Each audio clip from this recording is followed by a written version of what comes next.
And we are back. We have on the phone, Sheree, I'm so excited. I'm like shaking with excitement. You know, I lost a little bit of weight over the years. You know that. I lost about 80 pounds, and I did that by riding my bike and also listening to books on Audible, and so I probably listened to about 120 books or so in the last year and a half. And one of my favorite books that I just finished listening to was Fanatical Prospecting. Jeb wrote it. He is the founder of salesgravy.com, and we've got him on the air. Jeb, are you there, my friend? I'm here. Buddy, thank you so much. I really do appreciate you calling. And, you know, you kind of took away some of the thunder because you were so gracious, and I only had to send you one email to ask you to be on the air. I had this whole email campaign and voicemail message campaign I was going to give you to talk you into being on the show. And, man, you picked up and said yes on the first email. I appreciate it.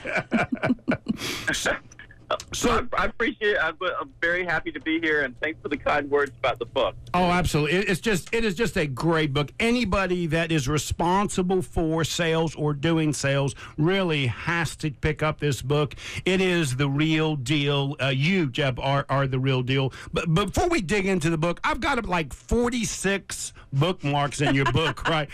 Like that I want to go through because there's so many small business people listening, and I know they really want to hear about your book. I want to hear a little bit about you. How did you become this master of sales? Can you give us a little background on that?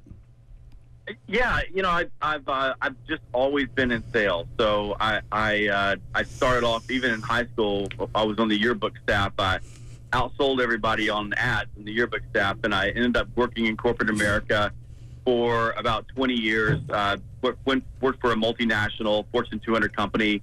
Started in Charlotte, North Carolina on a truck, driving a truck right out of college. And 10 years later, I was the head of sales for the company. And I got promoted really fast. It was a rocket ship, one of the youngest, executives in the senior executives in the company's history. But I did that because I was able to outsell everybody along the way. And what we sold was a pretty mundane product. It was a commodity for the most part. But I learned early on how to take what felt like a commodity to most people and turn it into something that was unique for my client because of the way I approached the sales process. But I was also insane about prospecting. I just had this routine every single day, every day. And I didn't name it fanatical prospecting until much later in my, in my existence in sales. But it was exactly what it was. And I realized that I wasn't the smartest person. I certainly wasn't the smartest person. And I wasn't the best salesperson in the world, but I could outwork anybody. And prospecting is basically that. It's just outworking people. And then jumped at it back in, the recession happened that most people that are of our age remember. And that changed my life, and I had to become an entrepreneur. So I started a small company 12 years ago called Sales Gravy, and today we're a global sales training firm. In fact, when you sent me the email, I was in India with my clients there training, and I have people who work for me who are traversing the globe training, and wrote 10 books along the way, and built a pretty good practice on basically the only thing that I know how to do, and that is the sales stuff. Yeah, Jeb, something that really stood out to me, and I am just now reading the book myself, and I'm excited. I've had a couple of your others. So the process, the word process, and you go through your entire book. I went through the whole, kind of leafed through it, and you have a process around everything. And I think that is so powerful. Can you talk about that for a minute? Because so many people are like, oh my gosh, process. Oh my gosh, they're afraid to, they think it's more work, and they don't understand it's actually making it less work. So talk a little bit about that. Absolutely. So I think that you've got two things. You've got processes and framework. Yeah. So you were in the last segment, you were talking about calling your existing customer base. And by the way, that is a form of prospecting. Yeah. The same reason people don't call their existing customer base is the same reason they don't call prospect. They're afraid, it's uncomfortable. They find they're afraid of rejection. And there's a process for calling an existing customer. Yeah. It's different than calling someone that you don't know. Mm-hmm. But that process is got to be systematic. So it's how you set things up. It's how you get things done.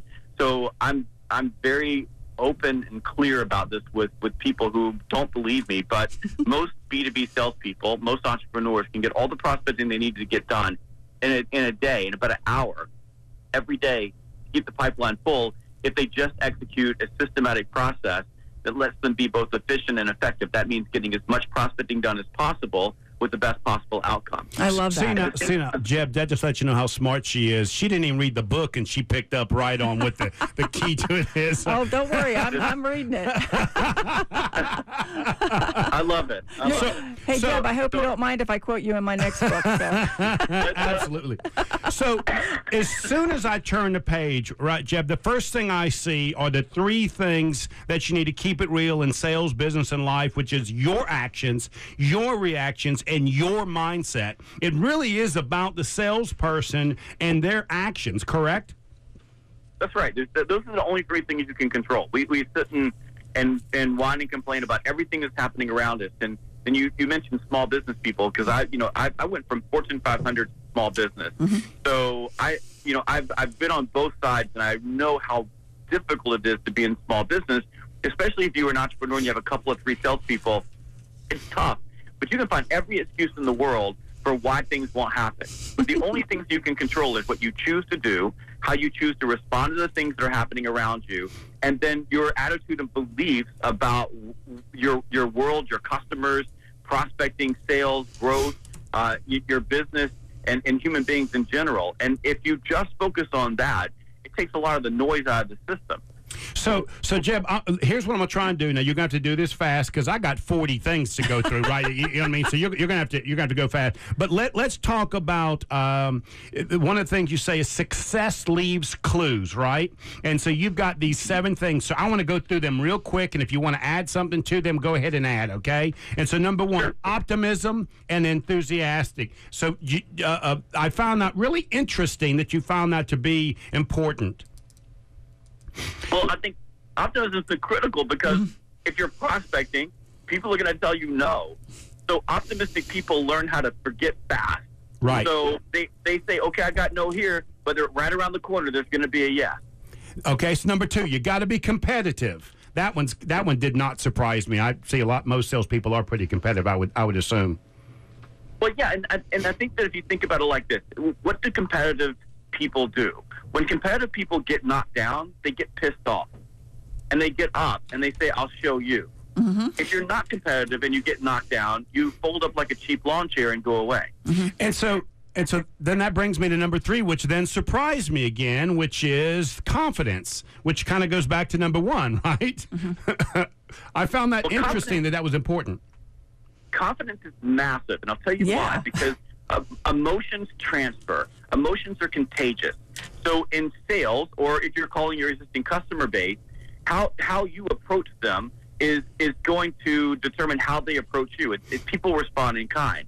And the most powerful position for a salesperson or an entrepreneur is that of relaxed, assertive confidence. Mm-hmm. Well, it's that whole mirroring aspect. The prospect's going to mirror how you behave, right? So, yeah. And so let me get to number 4.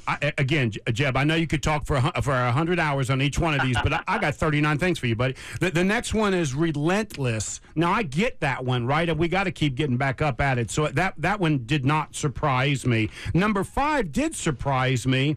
Thirsty for knowledge. So successful salespeople are continuing to thirst for knowledge. Yeah, I mean, look, sales is a skill position. It's just, I always say, the sales professionals are the elite athletes of the business world. Well, elite athletes are thirsty for knowledge. They take coaching, they take direction, they're practicing all the time to get better at the craft. And so the next one is the systematic and efficiency of what it is they do. Now, that I got from your book. That was one of the things that you sort of handed me. I was going to say softly, but Jeb, I don't think you're kind of soft at anything you do, right? So, but I do find that good, successful salespeople have this awesome discipline, and that's what I seem to get from this section here. Absolutely. There's efficient and effective as much as possible with the best possible outcome, and the only way you get there is systematic process. And what I explain to people is prospecting is not nuance, It is robotic. It is systematic. And the best salespeople, the very best salespeople, if you watch them, their routine, they do the exact same process every single day, every day, every day. Okay, now I got that, right? And I got that from your book. And then you throw me for a loop because then you give me number 7, which is you got to be adaptive and flexible. So now walk me through that. It makes total sense to me. I get it. I totally get it.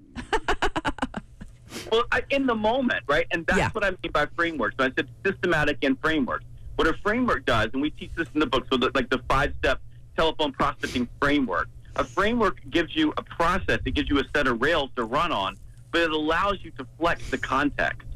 See, because every call is not going to be the same. Every prospecting touch isn't going to be the same. Right. So, and the market change, things change. So as a salesperson, you need a set of frames so that you don't have to rethink the process every single time, but you also have to be flexible in context. Okay, great. So we're gonna take a break and we'll come back. But when we come back, we're gonna answer the question: to cold call or not to cold call. Jeb said it is a fine art of interrupting. So we're gonna find out about that. So hang with us, Jeff. We're gonna take a break and we'll be right back.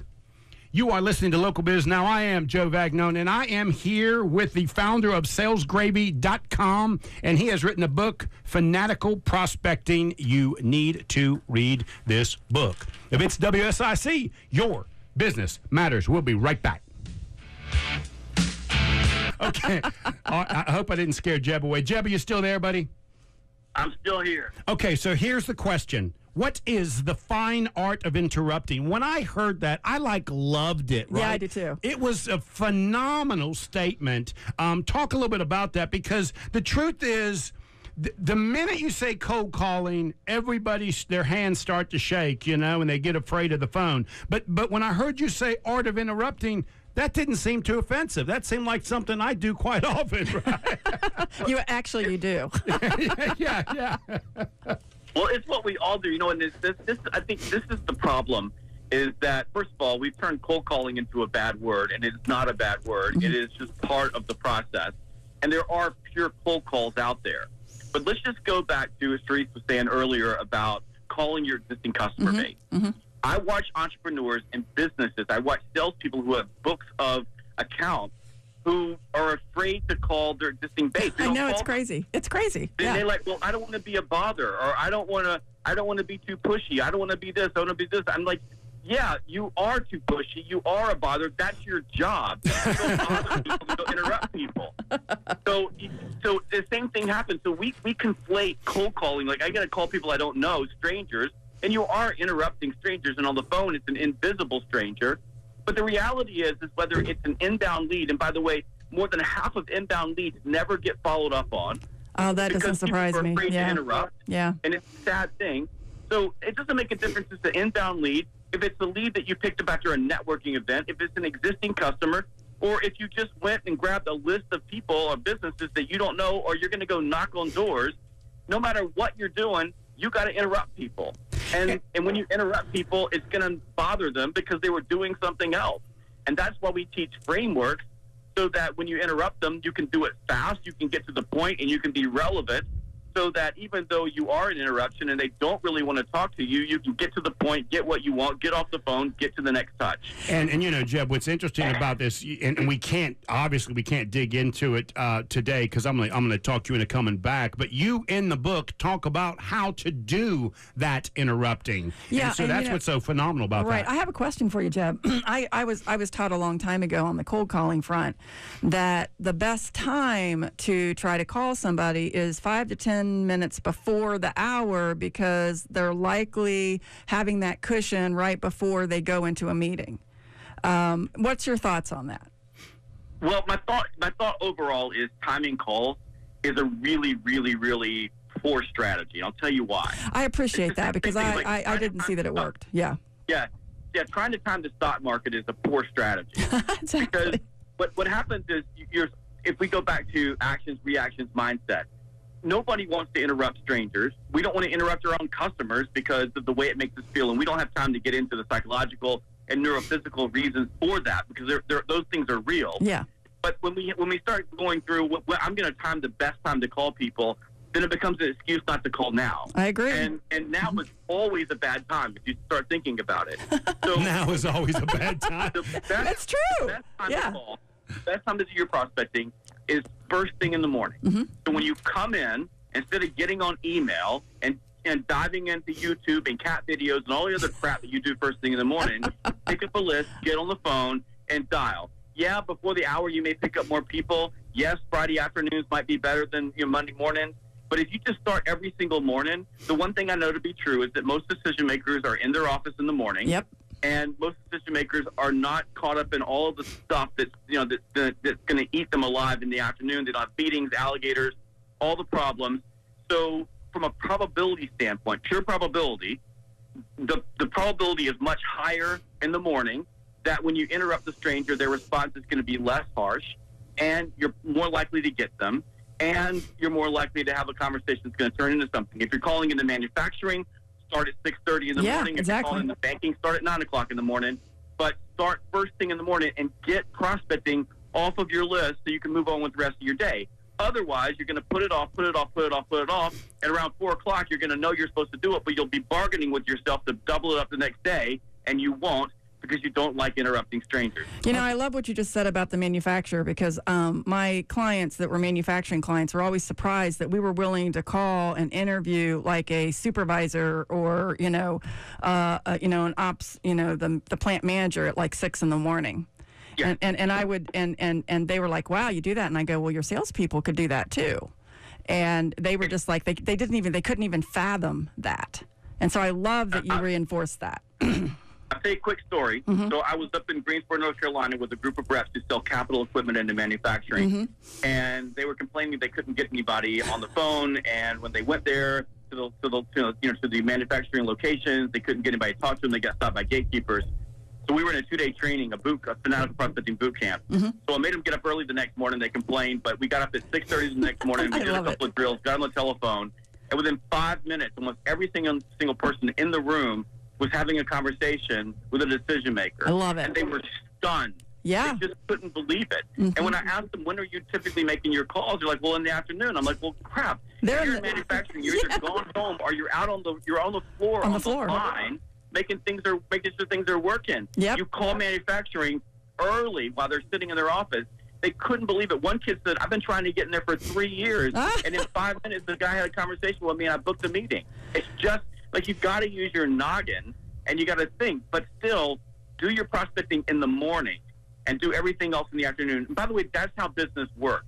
Most people are at their desk doing work in the morning and they're scheduling their appointments in the afternoon. So do your prospecting in the morning and then schedule your appointments for the afternoon. Okay. And if you just do that rhythm every day, you're going to win. Okay, so you have 3 core laws of prospecting. Number 1, the universal law of need. Number 2, the 30-day rule. And number 3, the law of replacement. You want to take these one by one, or you want to take them as a group? Let's take them one by one. Okay, universal law of need. Yeah, the more you need something, the less likely you're going to get it. So this is well, just think about, just think about when you were in college and you were dating, right? The more you needed a date, the less likely you're going to get a date. Why? Because when you're desperate, you exude insecurity, not confidence, and emotions transfer, right? So if we start thinking about prospecting, this is how prospecting ties into better salespeople. Prospecting is asking for time. Sales is asking for commitment. And if you are a better prospect, or if you have a full pipeline, then you can sell like it doesn't matter. You can have relaxed, assertive confidence. You can be disconnected from the outcome. And because of that, it makes you more confident. Because you're more confident, you exude that confidence.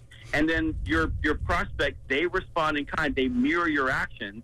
And all of a sudden, you have a deep competitive differentiation at the emotional level, not necessarily at the features and benefits level. So this is big time. Okay. The more you prospect, the better salesperson you're going to become. And I love the 30-day rule. What is the 30-day rule? The 30-day rule, it works. Pay attention to this. Live by it. The prospecting that you do in any given 30-day period has a tendency to pay off over the next 90 days. So what happens is I'm sitting with a group of salespeople, and they go, yeah, we did some prospecting a day. We didn't really get anything from it. I mean, that's the wrong mindset. The mindset is is that prospecting is quid pro quo. I prospect, therefore I get. No, you prospect and you plant seeds that build for the future. The prospecting you do at any given 30-day period pays off for the next 90 days. The lesson here is that you take a day off, it's going to hurt you. You take a week off, it's going to bite you. You take a month off, and they're going to be handing you a cardboard box that you're going to take to your car on the way to your next sales job. And a little bit later in the chapter, you say 90% of sales slumps can be linked directly to failure to prospect. So if you literally, if you stop, you're going to find yourself in a slump. So Yeah, absolutely. So and the last one is law of replacement. The law of replacement is the science of prospecting. So the law of replacement simply says this: 10 minus 1 equals 0. I know that all the math people in the audience are shaking their head. What that means is if you have a 10%, let's say you have a 10% closing ratio, and that's pretty low for most people. Yeah. So you have 10 prospects in your pipeline, and you close one at a 10% close ratio. Now you have 0 prospects in your pipeline. Why? Because statistically speaking, the other 9 are no longer viable because you only closed 1 out of 10. Mm-hmm. So what most salespeople do is they fool themselves into believing that I have 10 in my pipe, I close 1, I therefore have 9, so I don't need to do any more prospecting. So they end up on this basically it's the desperation roller coaster. They live at the feast or famine amusement park, right? Yeah. And they're up and down, up and down, up and down. And the law of replacement simply says this: you must replace the prospects in your pipeline at a rate that it either is equal to or exceeds your closing ratio. It's a simple mathematical formula that tells you how many prospects you need to put into your pipe every single day. Okay, so we've only got about 2 minutes, 2.5 minutes. So we're going to end this with Chapter 8. Time is the great equalizer of sales. You say it's how you efficiently and effectively use the golden hours. You want to talk about that?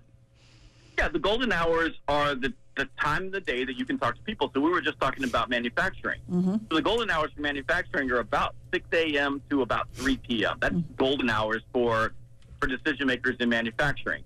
So all the golden hours is pick a time in the morning and pick a time in the afternoon where you can be spending time with customers and prospects.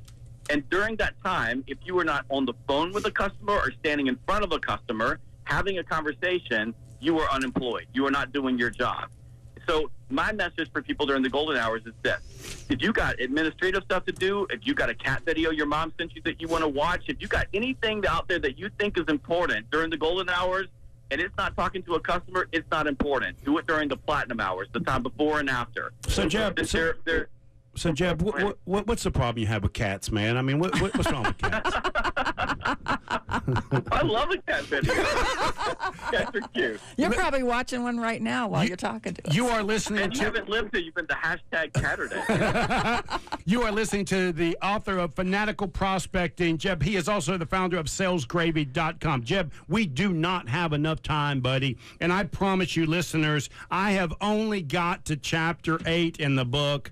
It is a phenomenal book. Please go. He's also got a website that's got tons of information. Jeb, I think it's fanaticalprospecting.com, correct? Or is it salesgravy.com?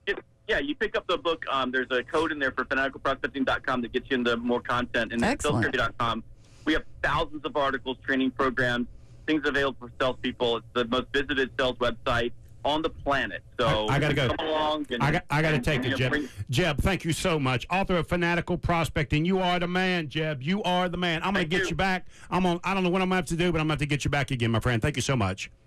Thank you. Thank you. You are listening to Local Biz Now. I am Joe Vagnone. If it's WSIC, your business matters. We'll see you next week.